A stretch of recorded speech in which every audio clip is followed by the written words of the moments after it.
Hey there, Math 126 students. Somebody's asking about this question. I just want to make a general comment about when you're dealing with a question that has to do with vector facts, or is a true false, or is a short computation, and they don't tell you very much information, then it's very important that you cue on to everything before you even get started. What are all the bits of info the problem gave you? Okay, they're all unit vectors. What are the other bits of info that we have? Well, we have these two formulas, so I'd immediately write these down. The first one's super important. We use it all the time. The second one's also important. We just don't use it quite as much.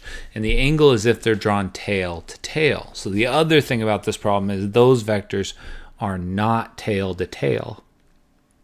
It says it's an equilateral triangle, so the angles I can see are 60 degrees, but that does not mean the angle between the vectors are 60 degrees. In fact, I believe in this case, if you put the vectors tail to tail, it's going to be 60 degrees and 60 degrees, so it's going to be 120 degrees. I think that's the angle between U and V. And I think actually they're all 120 degrees if you put them tail to tail. That one with that one, this one with this one, yeah. Okay, so all the angles are 120 degrees. So anyways, then it's a straight computation. So you're going to need to know what, not all the angles, I shouldn't have said that. The angle between U and itself is 0. So this ends up being 1 times 1 times 1, which is 1. This is 120 degrees. So it's 1 times 1 times, and this is where it would be nice if you had that unit circle in front of you or put it on your note sheet, because that would be the fastest way to recall this if you don't know what it is. Here's 60 degrees. Here's 120 degrees. So if you can figure out what 60 degrees is, you're there.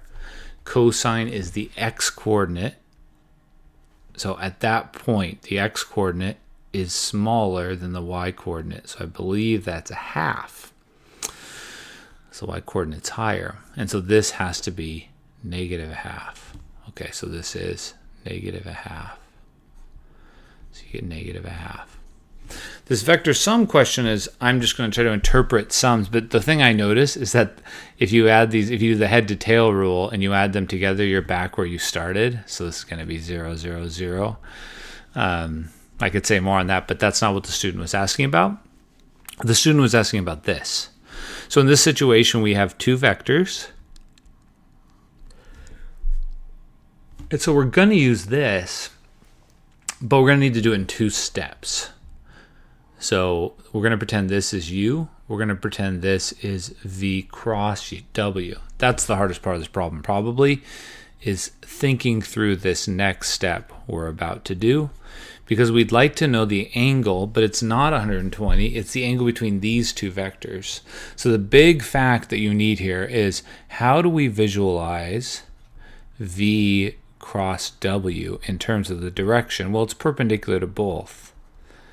And if V cross W is perpendicular to both, it's also perpendicular to U. So these vectors are perpendicular to each other, which means the angle is pi over 2. I think that was the hardest part, was to realize that those vectors had to be perpendicular. And so then you have 1 times the magnitude of V cross W times 1. And then you could use the fact again. So it's the magnitude of V, magnitude of W, sine of theta. Theta is now 120 degrees because we're talking about V and W. And so we're talking about the y-coordinate here, which is the same as the y-coordinate here, which is square root of 3 over 2. This is 1 times square root of 3 over 2. So those are the ideas. Let me know if I have a typo or something, because I'm just making this quickly, but I hope that helps.